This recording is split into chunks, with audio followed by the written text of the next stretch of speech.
Good morning, Sea of Galilee. This is our beautiful Ron Beach Hotel, looking out over the Sea of Galilee, the Golden Heights right over there. It's where the pigs, the demons are cast into the pigs over there and rushed into the sea. Capernaum, Primacy of Peter, Mount of Beatitudes, all those right along that shore where we're going to be the next few days. And you can even see Mount Hermon there in the distance.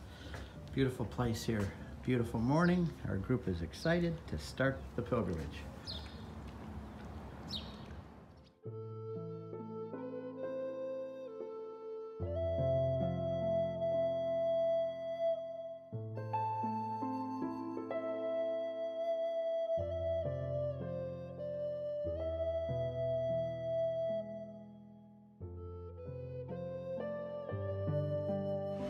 It's a beautiful morning, and we got here last night, and now we're leaving this morning to go to the Mount of Transfiguration, Cana and Nazareth. There's our beautiful bus.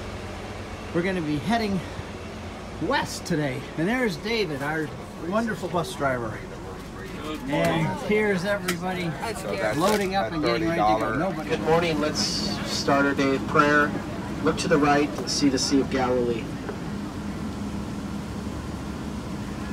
As we begin our journey today.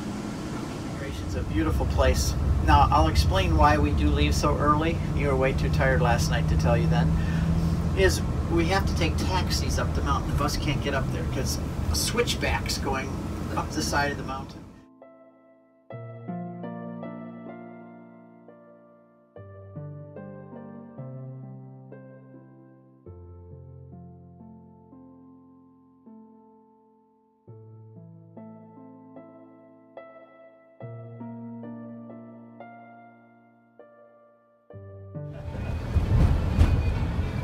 Up Mount Tabor. Oh, this is beautiful too. Yeah, you can smell it.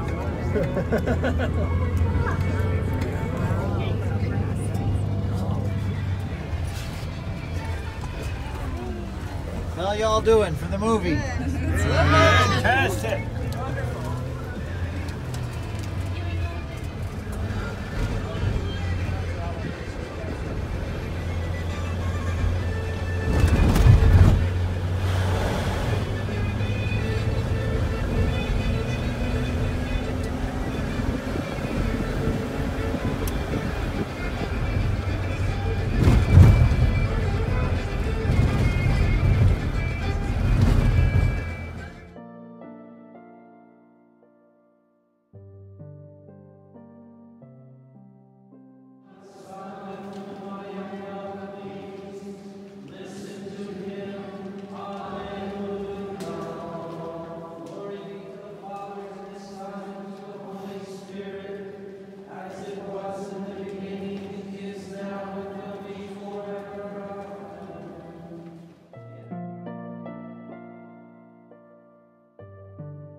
It's doable. I mean, we found 4,680 steps cut in the bedrock of this mountain that pilgrims used to climb in order to come up here.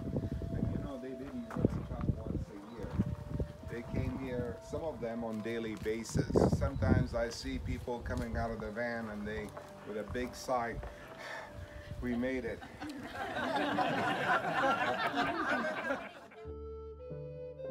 Mount of Transfiguration. And when it says Jesus went up on a high mountain, one of the things I'm going to try and help you think about everywhere we go is how it corresponds with the Old Testament. In the Old Testament, when you hear here that Jesus went up on a high mountain, what other mountain do you think about? What's the great mountain of the Old Testament? Mount Sinai, exactly. And if you take the story of Mount Sinai and put it here, and you take the story of the Transfiguration and put it here, you can connect all of those dots. It's amazing.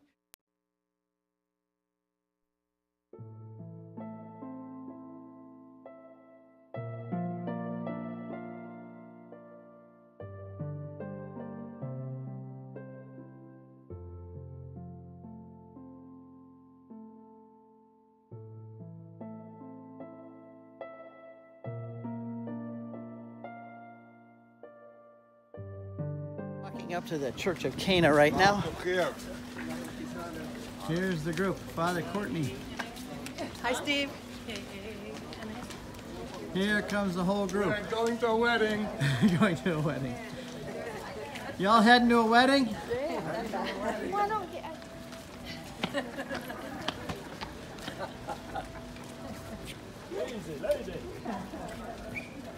You're all in the movies now. So we have arrived at Cana of Galilee. Here's the beautiful wedding church. You can see from the sign here. And we're all going to renew our wedding vows here. And I'm going to give a talk on the Gospel of St. John. And here's everybody puts their rosaries and religious items at the base of the altar. My wedding vows to you. Once again I promise to love and honor you in good times and in bad, in sickness and in health, for better or for worse, all the days of my life. And wives, I renew and reaffirm my wedding vows to you. Once again I promise to love and honor you in good times and in bad, sickness and in health, for better or for worse, all the days of my life.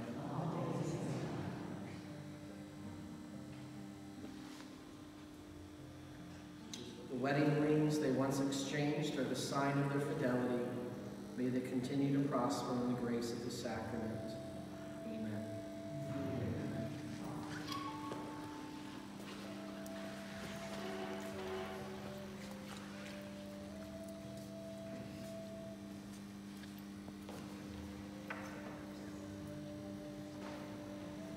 You may kiss the bride.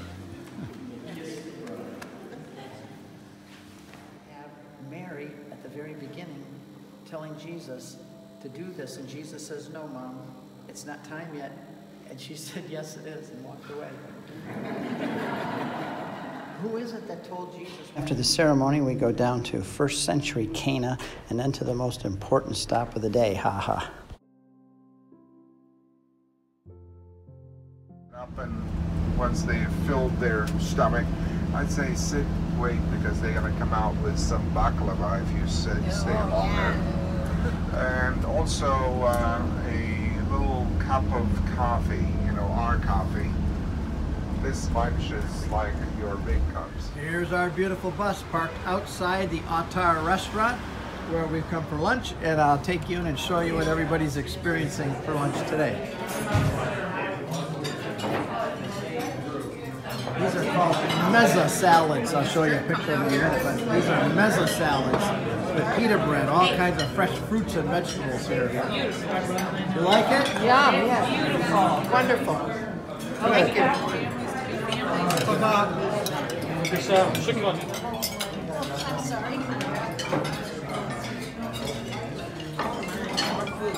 Here's our group meandering through the streets of Nazareth on our way up to the Church of Annunciation and the house of the Holy Family where they lived. It's really a cave.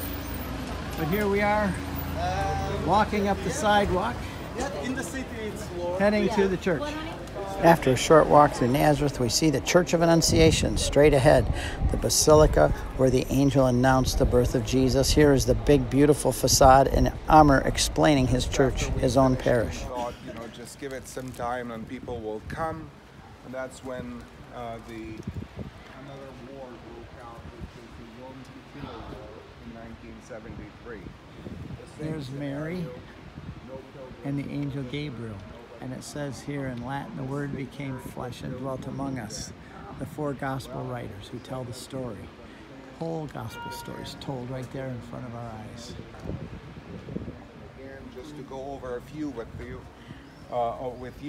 just to refresh your memory, 81 was South Lebanon War.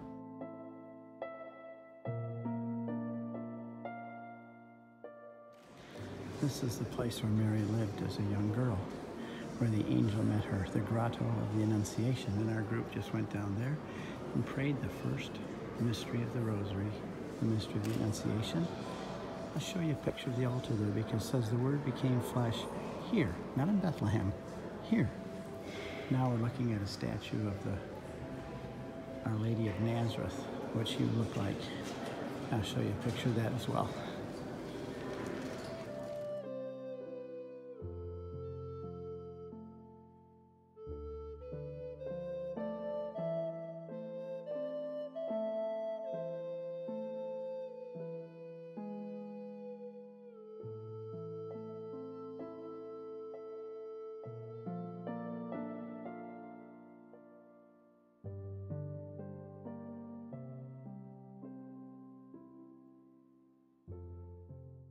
I take 20 minutes to explain a day in the life of the Holy Family, what they did for work, how they slept, what they did during the day, and so on.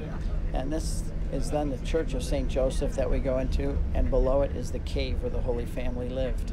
And this is everyone down inside the grotto. The cave is one level still below. Great picture of Jesus and the Holy Family there. In Latin it says the Holy Family lived here, and then back through Nazareth to our bus.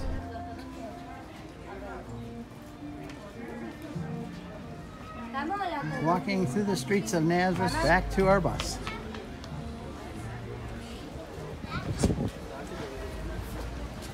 They closed their door.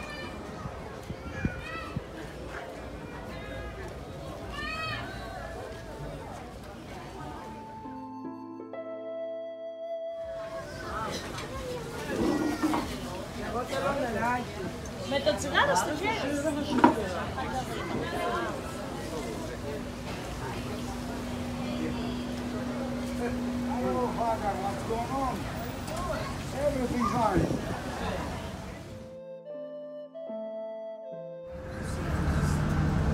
For the sake of his sorrowful passion. For the sake of his sorrowful passion. For the sake of his sorrowful passion. For the sake of his sorrowful passion.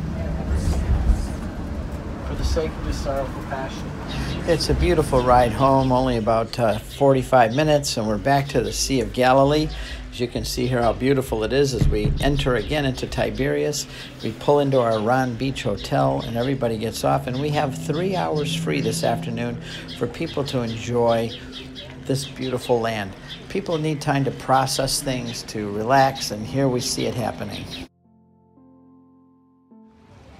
Well, we get back early on the first full day, so people have some time to relax and enjoy the sea, the beach here, our hotel, right on the water. In fact, somebody's down there fishing right now. There's already some of our folks relaxing. They got a beer. There's the guy who's fishing. Or you can always go swimming in the pool if you want to. All along there's a boardwalk through Tiberias for a couple miles. It's a beautiful walk with a church down there and ice cream shops and so on. So it's a nice afternoon for people to rest up after the first full day of getting here.